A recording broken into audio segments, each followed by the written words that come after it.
Hello, Chem 120 students. So this is Professor May Joan Aguila. And in this video lecture, I'm going to introduce you to another special topic, which is the bioinorganic chemistry. So the name, I think, or the title, I think is a little bit intriguing. We're combining bio and inorganic. So actually, bioinorganic chemistry is combination of too many things.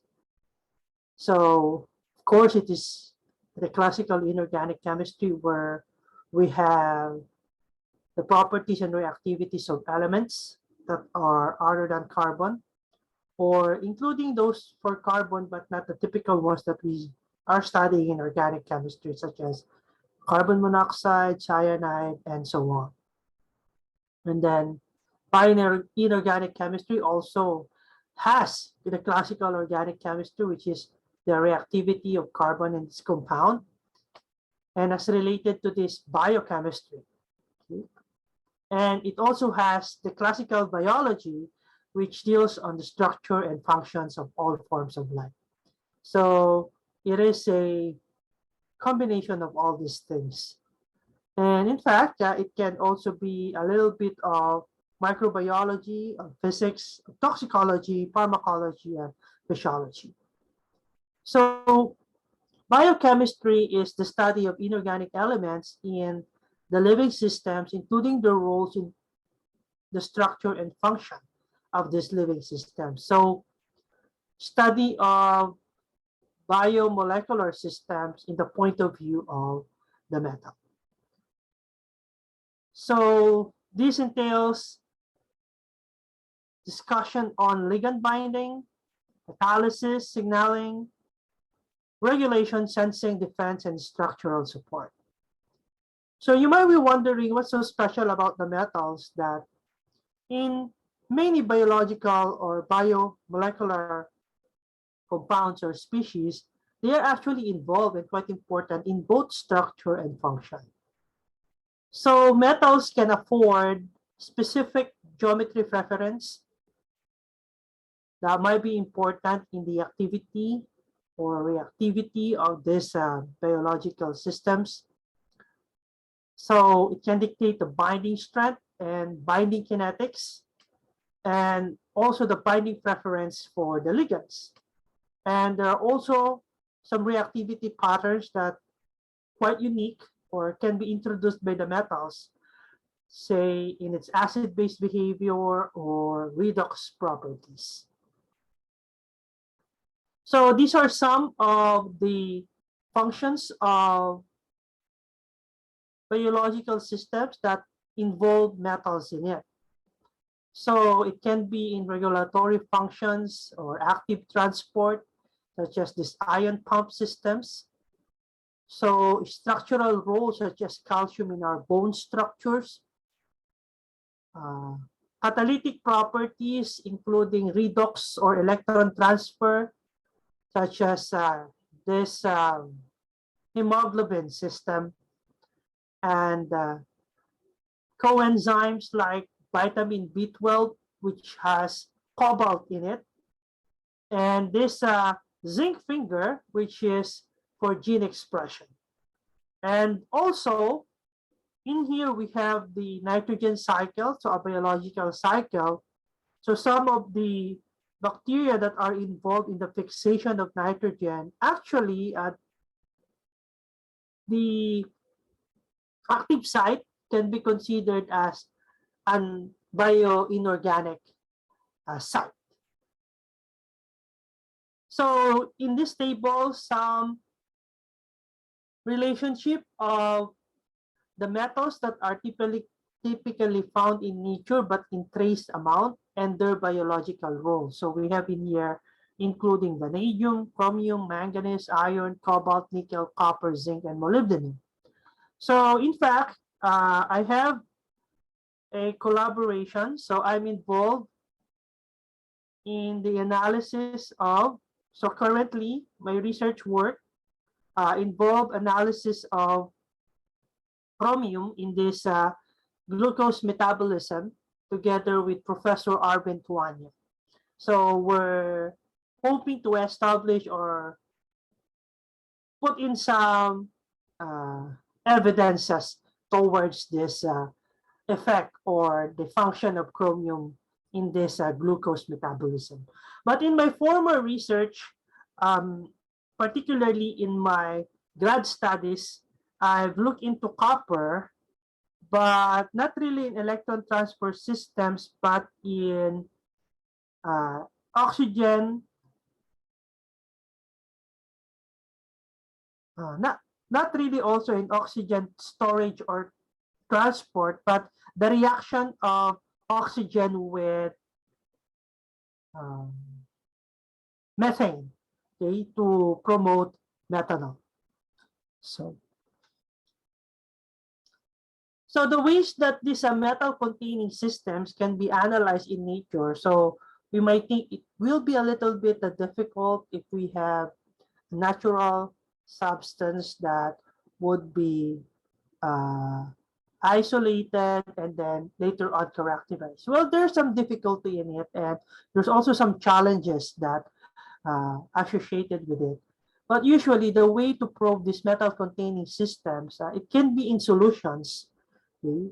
So you isolate it and basically isolate it in hopefully in pure form and have it in solution, or in the actual living systems, so in cells, or even in model systems. So this is the one that I have had experience on in my PhD work. So we have a biomimic for the active site of an enzyme. So we have several techniques that you can use. This might be familiar to you, or you might be just encountering this right now. But if you're interested, you can always pursue this field of study. So our focus, so I will give you actually just two examples of a bioinorganic system. And this is with respect to the oxygen activation. So why is it quite important to do oxygen activation through a metal center? So oxygen is a paramagnetic species, and metal centers can also be paramagnetic. So they are quite fit in terms of its magnetic properties. Metals can facilitate multi-electron reduction. So particularly transition metals, they can have variable oxidation state that it can undergo multi-electron redox processes. And then these metals can be considered as highly specific and highly selective, say for oxygen molecule.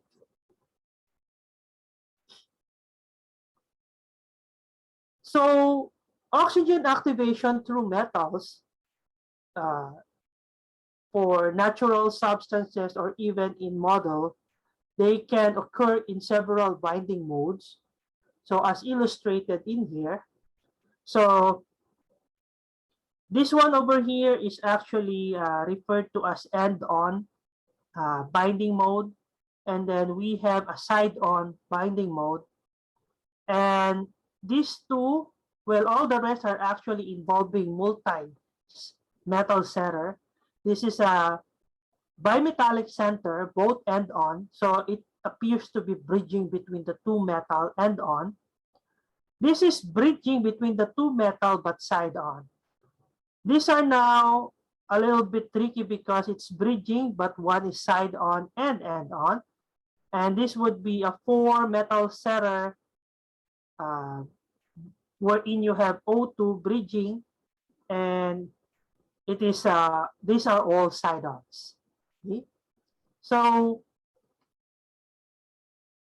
for this, pi interactions are possible, such as, for example, in this end-on type of binding mode, this would be the pi interactions between the metal and the antibonding sigma star, or rather pi star orbital of oxygen.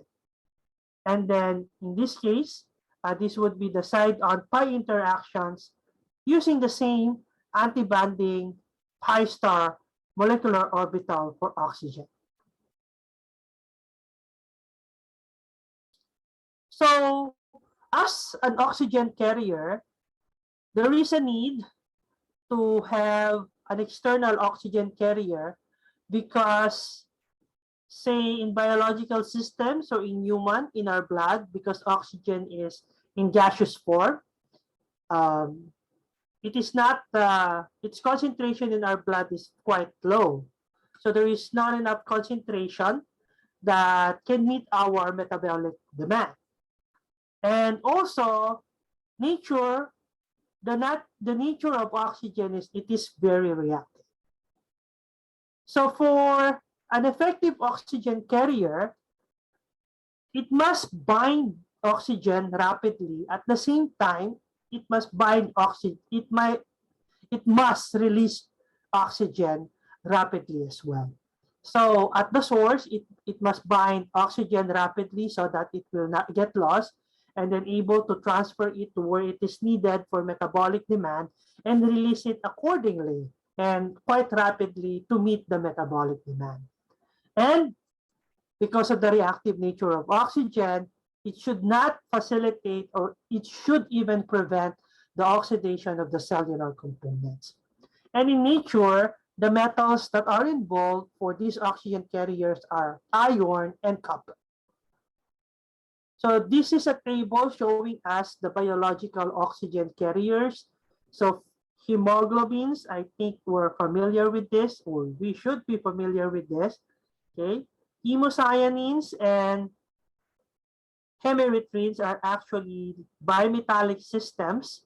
Hemocyanins includes copper, hemerythrin includes iron, but hemoglobins are monometallic, and these are all iron-based, okay? And specifically with a heme structure. This is actually going to be our focus for this example of a bioinorganic system. So the iron-oxygen chemistry, so if you notice in this example, be it a monometallic or a bimetallic, we have several examples of an iron-based oxygen carrier. It is not really random. This is quite dictated by the abundance of iron. So iron is one of the more abundant elements on Earth, so it's quite natural that it might find its use to carry oxygen into biological system. It can also exhibit an extensive range of reduction potentials or possible oxidation state, and it has quite facile redox reaction. A little bit of problems would be iron. If you have iron on its own and say an iron salt and oxygen, the oxidation results to dimerization and auto-oxidation, so what continuous oxidation.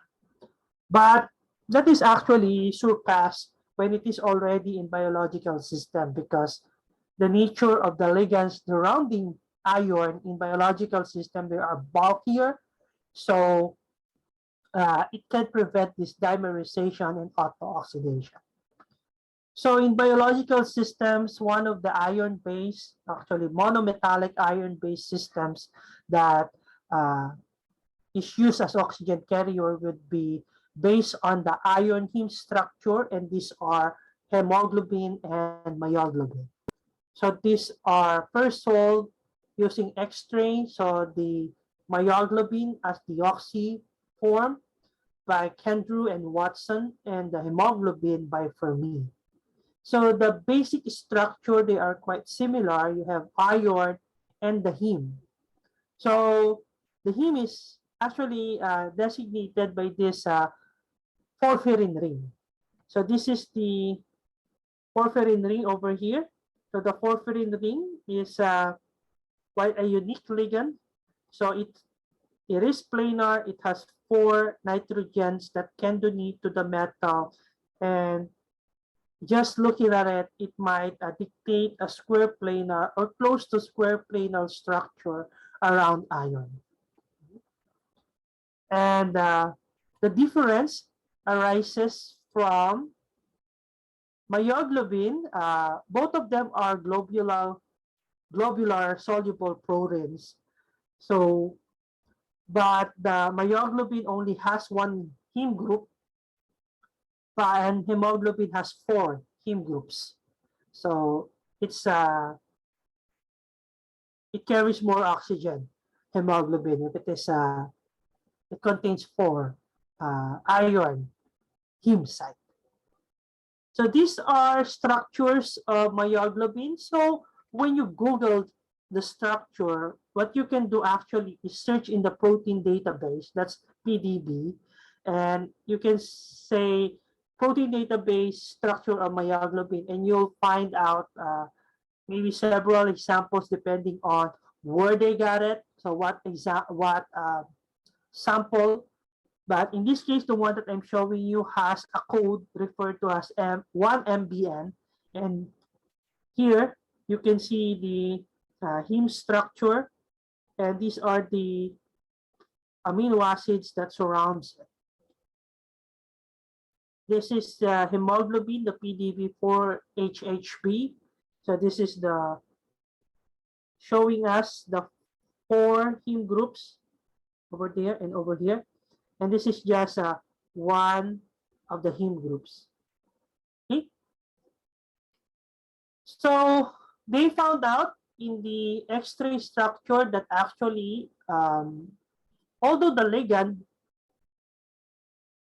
is planar and supposed to promote a square planar structure around iron, well, it is coordinated, coordinated, but iron is slightly out of plane. So even though, so if you consider the plane of the ligand, so it is slightly going a little bit under the plane of the ligand. Okay, so the extent of the out of plane from the plane, okay, if you measure that by the degrees, so it's about 0.45 for myoglobin, and for hemoglobin around that range, 0.36 to 0.4. And there is a proximal histidine, so binding to the actual position of iron. So upon binding of oxygen, this is what they characterize. There is a considerable bond that occurs around 400 to 600 nanometers, which is accounted for the pi to pi star transition, and this is referred to as the Sorey bonds. So interestingly, so they did resonance Raman. So we've learned Raman from our group theory, right? One of the applications. So we know the difference between IR and Raman. IR measures vibrations that results or that has a net dipole moment, and Raman has a net polarizability. So oxygen, unfortunately, if it stretches out, it does not result to a net dipole or changes in the dipole moment. So it will not be observed in IR, but it will be observed in Raman. So that's why it's quite useful to use Raman here. And there's an added technique referred to as the resonance Raman that they've used to measure the stretching band of oxygen that is binded to iron in this type of heme systems at around 1105 reciprocal centimeter. Quite interestingly, if they measure the magnetic properties, it is diamagnetic.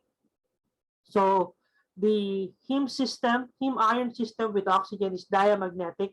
That means the total spin quantum number is 0, and this is the ground state configuration for the molecule. So if we're trying to take a look into that, so this is the illustration showing us, so at the left over here, so this is what is meant by it is slightly out of plane when there's no oxygen on it. And this is the one of the axial ligand. Okay. So this is the distribution of electrons in iron 2. Now, if you have ion here with oxygen binding to it, it is actually still a paramagnetic species. But how come they measured it as diamagnetic? So before I go to the next slide, let's see some changes in how iron is oriented with respect to the plane of the heme structure. So now this is about at the same plane with the heme structure when oxygen is bound to iron. So this is really what happens. So when oxygen is bound in an end-on fashion, it is bound as a superoxide ion. And to stabilize that sort of arrangement as bent, it is actually coordinated. So this oxygen over here is coordinated via H bonding with a distal histidine. So a histidine that is not directly or, well, in somewhat close proximity with the iron superoxide structure in a certain heme site, but does not really belong to that one heme site. So anyway, so you can see over here, since this is a superoxide, so it also has a, well, oxygen. It has an unpaired electron, and essentially when it forms coordination with iron,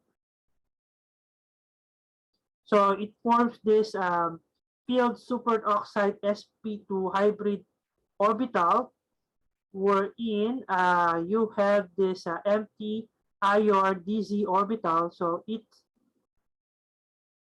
donates the electron to that empty iron dz orbital.